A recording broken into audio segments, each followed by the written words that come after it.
Baik, Assalamualaikum warahmatullahi wabarakatuh. Perkenalkan saya Dodi Herdiana, CGP Angkatan 7 untuk Kabupaten Garut. Di sini saya akan mencoba menjelaskan mengenai koneksi antar materi modul 2.3 coaching pada supervisi akademik dengan materi-materi calon guru penggerak sebelumnya. Pada pembelajaran sebelumnya, kita telah mengenal yang namanya pembelajaran diferensiasi.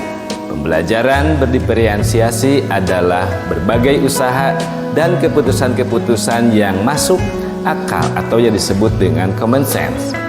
Seorang guru dalam menyesuaikan proses pembelajaran di kelas yang berorientasi kepada kebutuhan murid atau guna memenuhi kebutuhan belajar individu setiap murid. Kita juga telah mempelajari pembelajaran sosial dan emosional.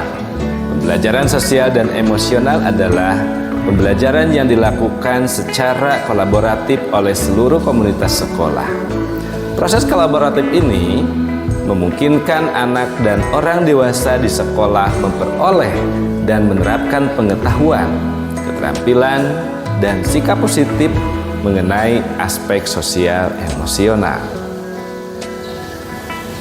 Rekan-rekan, pada modul 2.3 kemarin kita mengetahui bahwa ada definisi dari coaching.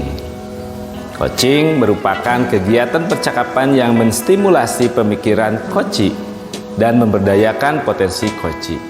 Coaching adalah sebuah proses kolaborasi yang berfokus pada solusi, berorientasi pada hasil dan sistematis, di mana coach memfasilitasi peningkatan atas performa kerja, pengalaman hidup, pembelajaran diri, dan pertumbuhan pribadi dari coach itu sendiri. Dalam kehidupan sehari-hari, tentunya kegiatan percakapan itu tidak hanya apa yang disebut dengan coaching. Ada yang disebut dengan mentoring dan ada yang disebut dengan counseling. Lantas, apa perbedaan dari ketiga itu? Ada beberapa aspek yang membedakan dari ketiga yang tadi disebutkan, yaitu coaching, mentoring, dan counseling. Dari aspek tujuan, bahwa coaching menuntun coachi untuk menemukan ide baru atau cara untuk mengatasi tantangan yang dihadapi atau mencapai tujuan. Sedangkan mentoring membagikan pengalamannya untuk membantu menti mengembangkan dirinya. Dan yang ketiga, dilihat dari segi tujuan, bahwa konseling pun itu membantu konseli memecahkan masalahnya. Perbedaan dari aspek yang lain contohnya itu adalah pada aspek hubungan, di mana coaching itu merupakan kemitraan yang setara dan coach sendiri yang mengambil keputusan. Coach hanya membantu coach untuk lebih memahami situasi yang dihadapi, belajar dari dirinya, membuat keputusan sendiri. Sedangkan mentoring, di mana hubungan antara seseorang yang berpengalaman dan yang kurang berpengalaman. Mentor langsung memberikan tips bagaimana menyelesaikan suatu masalah atau mencapai suatu tujuan. Sedangkan yang dimaksud dengan konseling terkait dengan hubungan, yaitu antara seorang ahli dan seorang yang membutuhkan bantuannya. Konselor biasanya memberikan terapi, remedi, atau bisa menyelesaikan kondisi yang dihadapi oleh klien. Seorang guru yang berperan sebagai coach dalam menjalankan coaching itu tentunya harus mengetahui prinsip-prinsip coaching. Prinsip-prinsip coaching diantaranya adalah satu, kemitraan.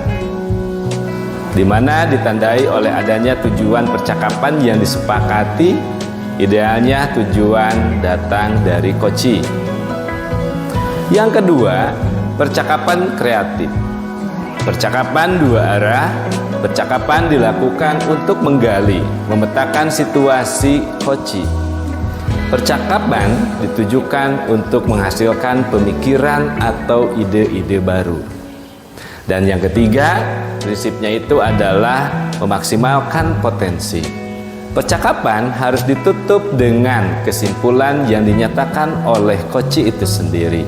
Percakapan menghasilkan rencana sebuah tindakan. Dalam pelaksanaan coaching, tentunya seorang coach harus memiliki mindset coach itu sendiri. Yang pertama, misalnya coach sebagai pusat. Yang kedua, saya terbuka dan ingin tahu lebih banyak. Dan yang ketiga, saya menyadari semua yang terjadi setiap saat. Dan mindset yang keempat, saya membantu coach melihat peluang-peluang baru.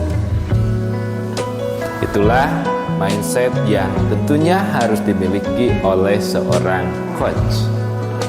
Baik, lantas bagaimana coaching dalam konteks pendidikan menurut filosofi Ki Hajar Dewantara? Coaching menjadi salah satu proses menuntun belajar murid untuk mencapai kekuatan kodratnya.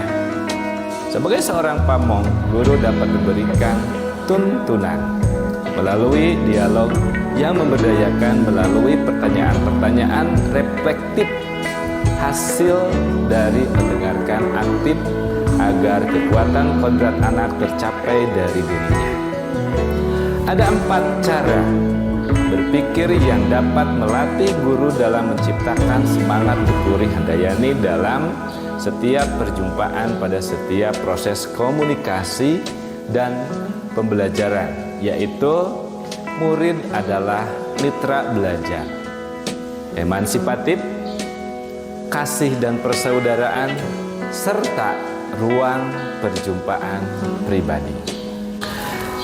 Dengan demikian, pelaksanaan coaching terkait dengan paradigma pendampingan sistem Emong yang dituangkan oleh Ki Hajar Dewantara ini mengacu pada yang namanya apersepsi, rencana, tulus, dan inquiry.